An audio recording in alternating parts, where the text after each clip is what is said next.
Okay, so before I start talking about photoelectric effect, I want to hear from you. What do you know already? That photoelectric effect basically occurs when light falls on a metal surface, and due to that, an electron is emitted out of the metal surface, like Okay, because it absorbs energy from the light. very nice. Okay, so I think yeah, that's what is more or less discussed here. But do you know that this is an experiment that is considered like one of the very important experiments? If you take all the experiments done throughout the history, this is considered as one of the very important experiments. Do you know why?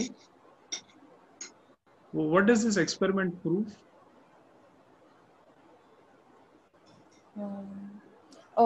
That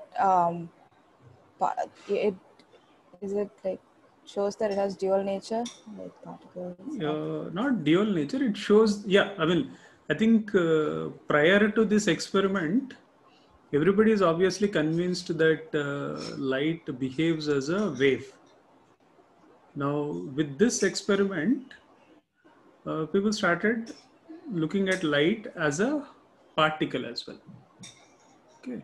So, if you think about this photoelectric effect experiment, the idea is it proved that light behaves as particles. Okay. Now, what are these particles known as? Photons. Very good. Okay. So, these particles are called photons. Okay, so I mean, we mostly try to talk about this experiment, and then the questions that you are asked in NEET and JEE means they're very basic. It's like Einstein's. they're not, yeah, Einstein's photoelectric effect equation.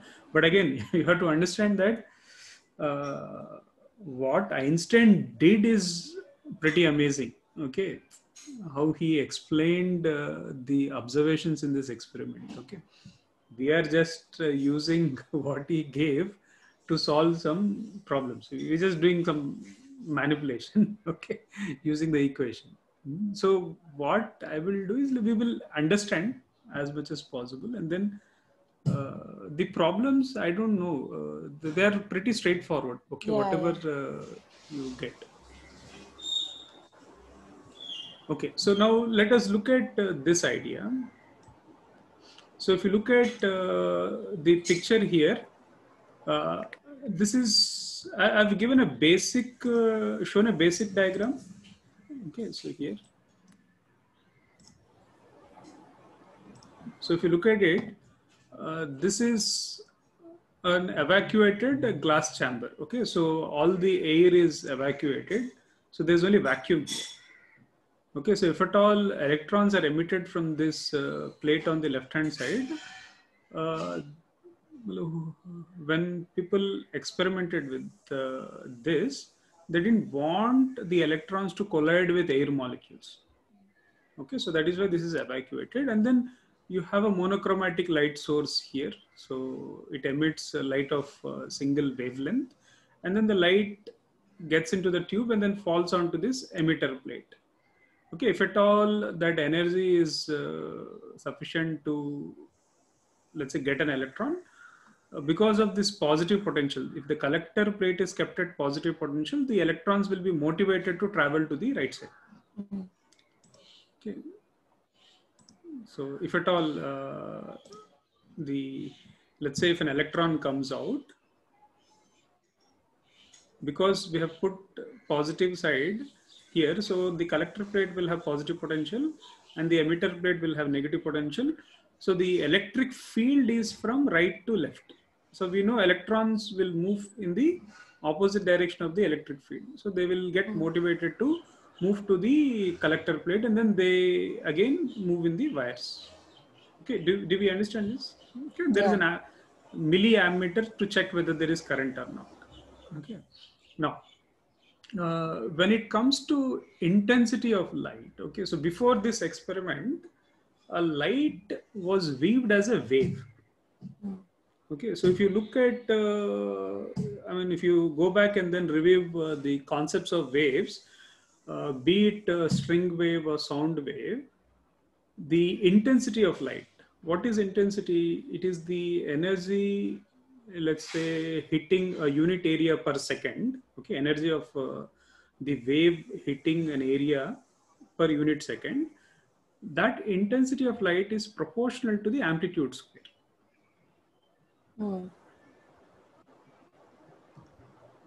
Hello?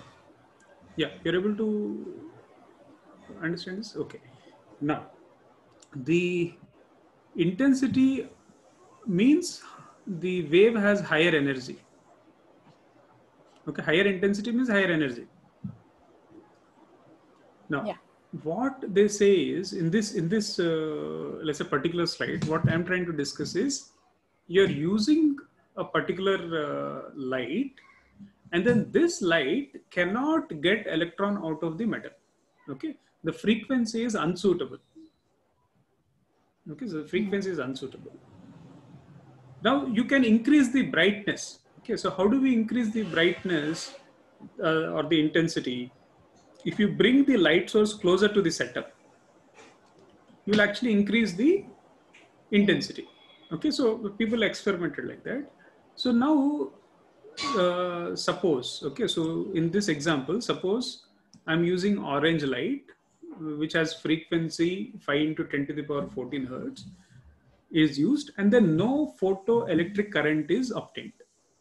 Okay, so when we say no photoelectric current is obtained, the reading in the milliammeter, whatever needle you have, that will be at 0.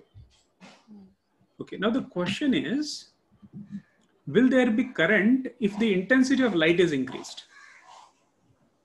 What do you think? Yeah, maybe. Why do you say so? Oh, no, no. Because intensity doesn't affect the frequency. Very good. So in this case, see, if people went by the idea of light as a wave, okay, so more intensity actually means more energy. Yeah. So the light should be able to get some electrons out of the metal surface.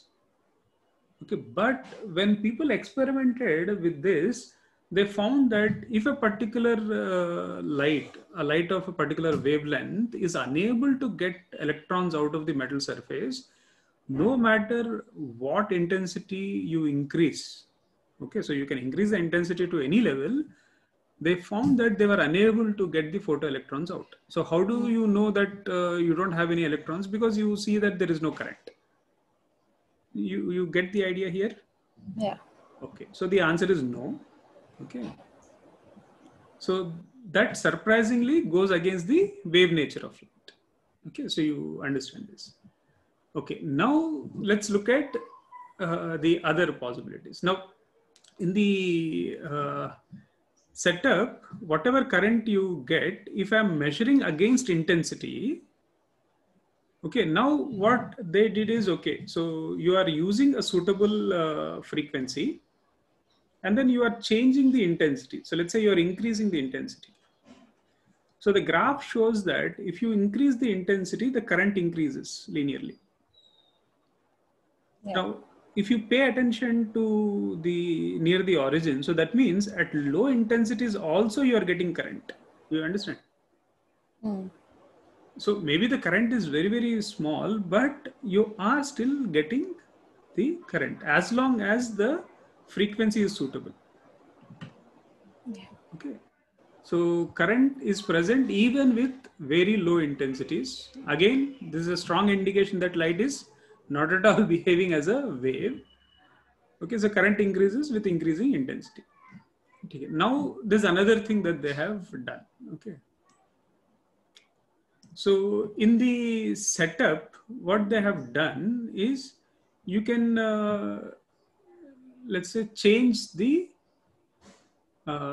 if you look at this graph, okay, so let me explain what is happening here. So that's the setup. Okay. Now, I think I should have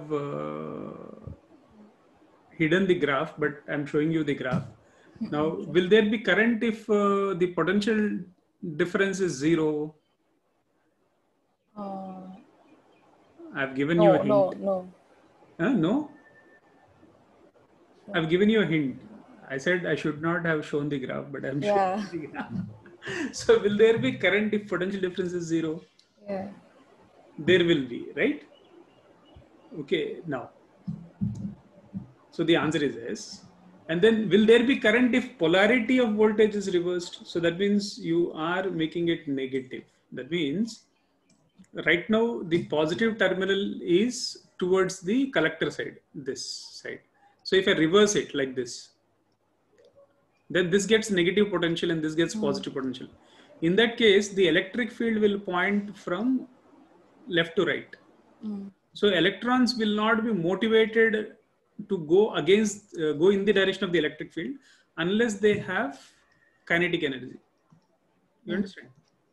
Unless they have kinetic energy, because the electric field will do negative work on the electrons. But when they experimented, they found that even when you reverse the polarity, till certain voltage, you still get current. You still have current. So that means what? Okay, what does that really mean? That means when electrons come out of the metal surface, they come with some kinetic energy. Okay, so they have some kinetic energy. Now, using that kinetic energy, they can travel some distance even if the electric field is not helping them move. Okay, because why do I say this? Because it is a negatively charged particle.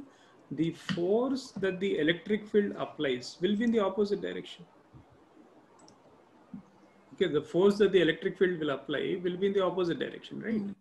Because you know this force vectorially is, force vectorially is charge times electric field. So if the charge particle is negative, the electric field will be, the electric force will be in the opposite direction of the electric field. Okay. So this force is going to stop the electron from reaching the collector plate. Okay. If it has enough kinetic energy, then it can go and reach that plate. If it does not, then it will fail to. You get the idea? Yeah. Okay. So here the answer is again yes, but it is not going to happen for all values of voltages. With increasing intensity. Now, if you have a higher intensity, there will be higher current. Now, there is one more thing that you'll have to understand. The current does not increase forever. So as you increase the voltage on the positive side, after some time the current saturates. Why do you think the current reaches a maximum value? Do you have an answer for that? Maybe because the total number of electrons that can be released are released already. Very good. All the electrons that are like you're supposed to pick it up, you've picked up all the electrons, and then those are the electrons that are moving in the circuit. So you no longer have any electrons left. Okay, so the current reaches a maximum value. Very nice.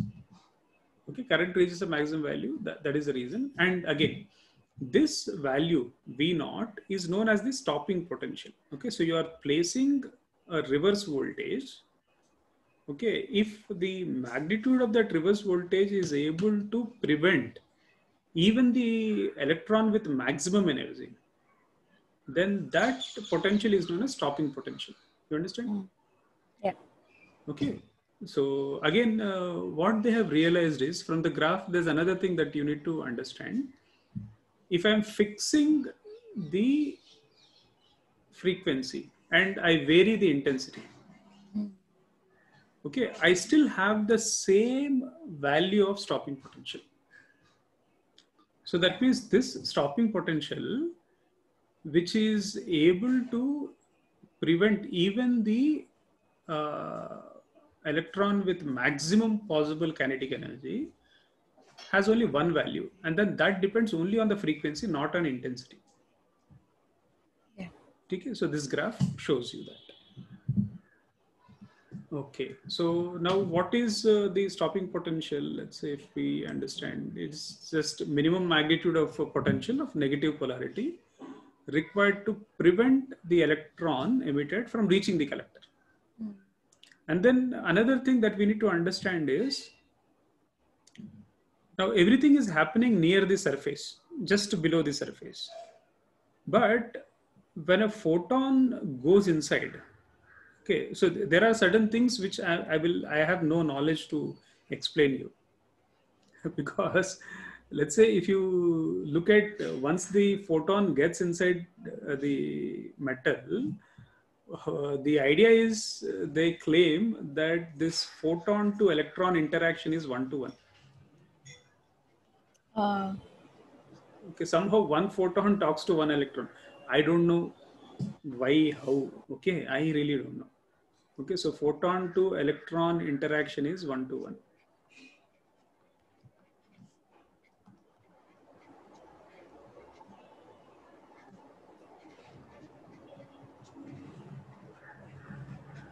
I seriously don't know. Okay, that is why Einstein is genius. Okay, another thing what he said is all of the photons energy is absorbed by the electron. I don't know how. Okay, it happens. Okay, so it's like not Conservation of midway. energy will be. But this is not true, by the way, when the electron is outside the metal. Yeah. This is only true when the electron is inside. I think when you have a free electron, that's not true. That was verified by an experiment called Compton scattering experiment, Compton effect. Okay, so as long as the electron is inside the metal, all of photons energy is picked up by the electron.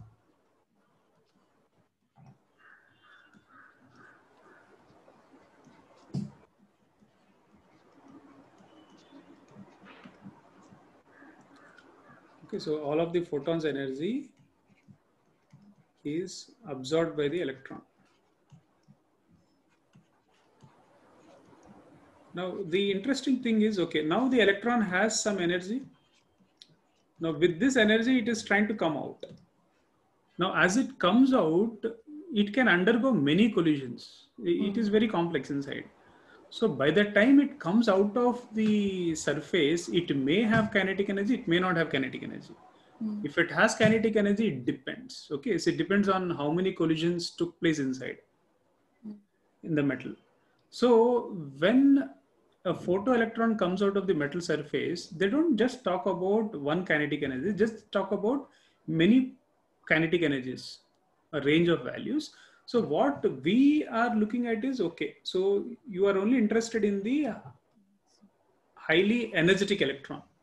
So you're taking the maximum kinetic energy. You understand? Yeah.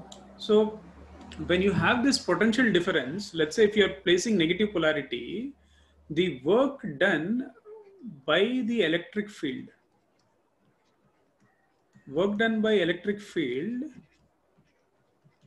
will be, I can write it as charge into potential difference, V naught. Now, if this is equal to the maximum kinetic energy, that means the electron will just reach the collector plate, just reach.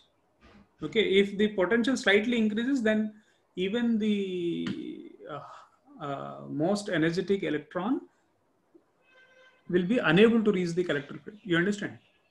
Okay, so that is why this equation, the K max is E V naught. You understand this? Yeah. Okay. Now, the another thing, the idea that this potential energy depends only on frequency is also like looked at. I mean, you can also understand this from these experimental results. So if you look at the current, okay, if you look at the current, if the frequency increases, so let's say you're using different photons of differing frequencies, what they found is if the frequency is higher, then the stopping potential that you can place is also higher to stop the electrons from reaching the collector plate. Okay. And then they have noticed that when they try to get the stopping potential versus frequency graph, they notice that it doesn't make sense for certain frequencies, because you cannot say what is the stopping, because you are not getting any electrons out. Threshold frequency. So there is a minimum frequency that is necessary. Okay. Now, I think you know the energy of photons is h into frequency. So if minimum frequency is f naught, I can write it as h into f naught. So that means this is the minimum frequency required to pull an electron out of the metal surface. Okay, so that has a very different name. I don't know, you know the name? Minimum energy Threshold required to frequency. pull an electron out of metal surface. It is a Threshold very frequency. non-intuitive word. What is it called? You know anything about it? Threshold frequency. No, it's called work function. Oh, work function. Okay. Energy. It's the minimum energy of photon required to pull an electron out of the metal surface. Okay, so if the photon has more energy than this, then the electron will come out with Kinetic energy. excess energy as the kinetic energy. Okay, excess energy will be the kinetic energy of the electron. Okay, so this is the only equation you have. Simple, right? So energy of a photon is equal to work function plus maximum kinetic energy of the electron. Okay, so this is the only equation we have. Okay. But when it comes to this modern physics, the problems are little, the calculations are slightly irritating. If you're given a calculator, then it's nice, but you're not given a calculator. Okay, so this is something that you can keep in mind. The energy of a photon, you can write it as 1240 by wavelength, provided wavelength is in nanometers and the energy is in electron volts. Okay. Okay, I'm sure, I'm assuming you know what 1 electron volt is, right? Yeah. 1 electron volt is how many joules? 9, 6. See, what is the meaning of 1 volt?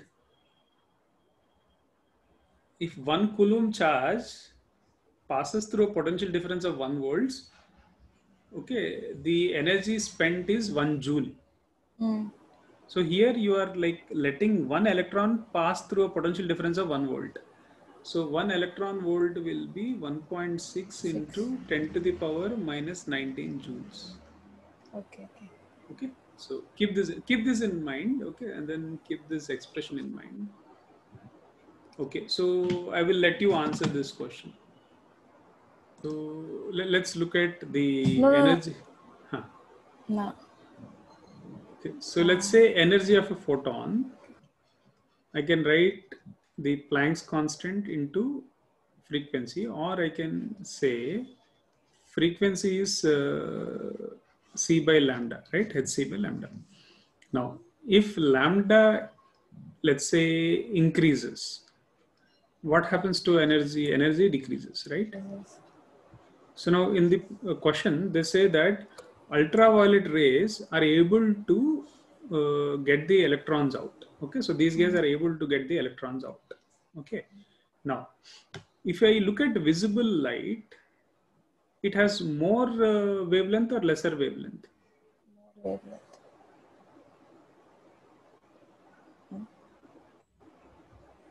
From ultraviolet, visible light has lesser wavelength or more wavelength?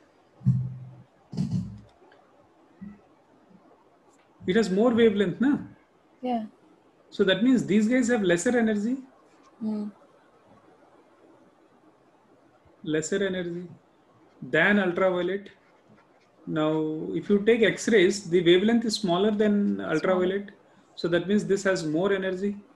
So that means who will be capable of getting the photoelectrons out? X-rays. X-rays. Okay. Okay. So now try answering this question. Oh, Okay. number of photoelectrons emitted. See. What we said is energy. If you take energy, we are talking about kinetic energy, right? So if you take K max, we said that it is energy of the photon minus work function. Now, this does not depend on intensity. Mm. It depends on frequency. Okay, yeah.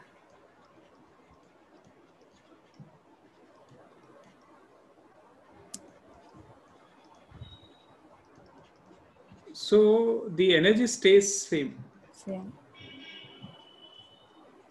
Number of photoelectrons will decrease.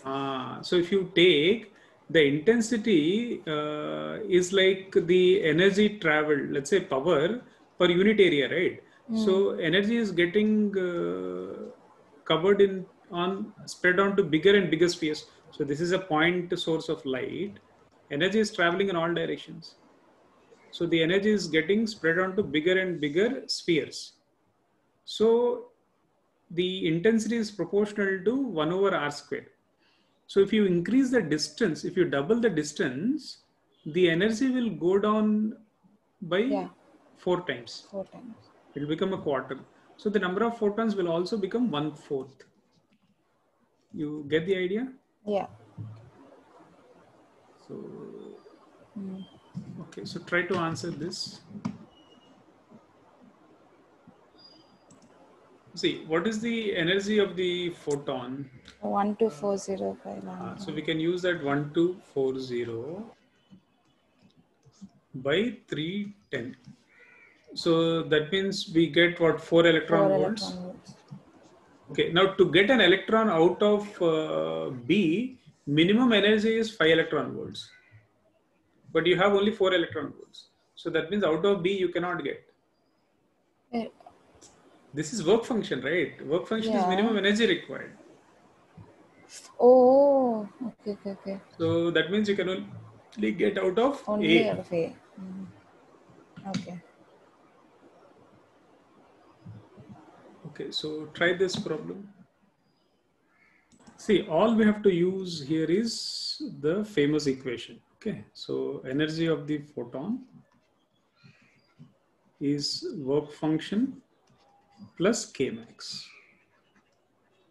Okay, now the kinetic energy, so we can say that it is maximum kinetic energy will be half mass of the electron into maximum speed square.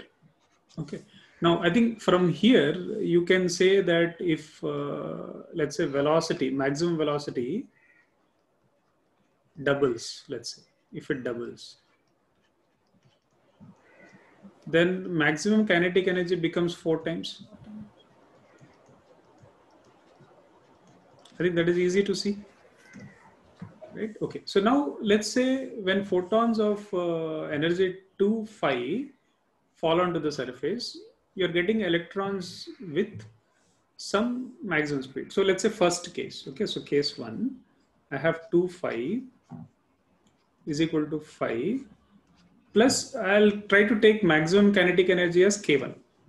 So what is K1 here? K1 is phi. Now in the second case, the photons have energy 5 times the work function is equal to work function plus maximum kinetic energy K2. So what is K2 here? K2 is 4 phi. Now if you look at it, the maximum kinetic energy is 4 times the maximum kinetic energy in the first case. So that means the maximum speed should double. So that means what is the answer? It should be 6 into 10 to the power 6 meter per second. You're okay? Yeah. It's very simple. You understood? Yeah.